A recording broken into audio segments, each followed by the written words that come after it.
आखाती संकटावर रियादमध्ये बैठक झालेली आहे। अरब आणि इस्लामिक देशांची बैठक झाली। इराणने आपली रणनीती बदलावी, शेजारच्या मुस्लिम देशांवर हल्ला करणं योग्य नाही असा इशारा दिला।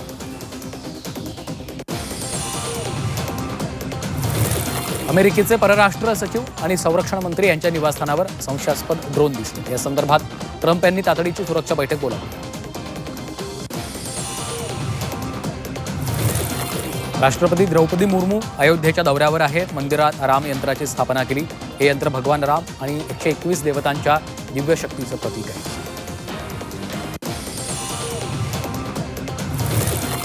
आसाम विधानसभा निवडणुकीसाठी भाजपनं पहिली यादी जाहीर केली आहे। मुख्यमंत्री हेमंता बिस्वा शर्मा यांना तिकीट जाहीर केलं। हेमंता जालुकबारी मतदारसंघातनं 7व्यांदा निवडणूक लढणार आहेत, तर काँग्रेसनं खासदार बोरदोलोई यांना तिकीट दिलं।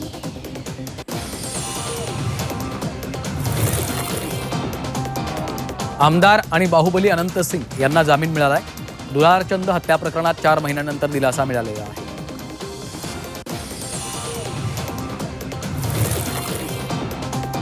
अश्लील गाण्याच्या प्रकरणात नोरा फतेहीला राष्ट्रीय महिला आयोगाकडून समन्स बजावण्यात आलं। संजय दत्त आणि इतर कलाकारांनाही समन्स बजावण्यात आलं।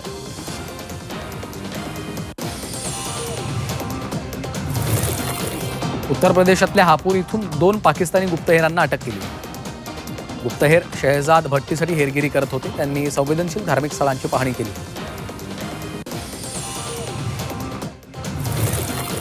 ठाण्यात गुढीपाडव्यानिमित्त शोभायात्रा निघाली होती। या शोभायात्रेत तरुणांनी गुढी कुणीता पद्धतीचं नृत्य सादर केलं।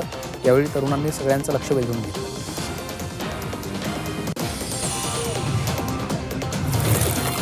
मुंबई एअरपोर्टवर कस्टम विभागानं मोठी कारवाई केली। या कारवाईमध्ये 1330 किलोचं ड्रग जप्त केलं।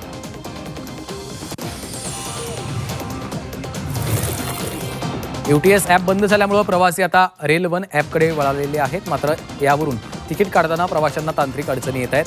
पैसे कापले जातात, मात्र तिकीट मिळत नाही।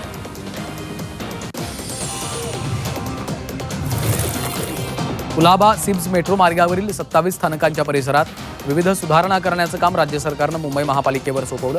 यापैकी पहिल्या टप्प्यात 4 स्थानकांचं काम करण्यात येणार आहे। या संपूर्ण प्रकल्पासाठी सुमारे 10.5 कोटी रुपये खर्च अपेक्षित आहे।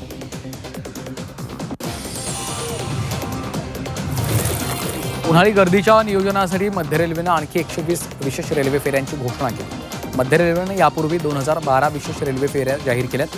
मुंबई, पुणे, सोलापूर, नाशिक आणि नागपूरमधून उत्तर भारत, कोकण, मराठवाडा आणि विदर्भातल्या या गाड्या धावणार आहेत।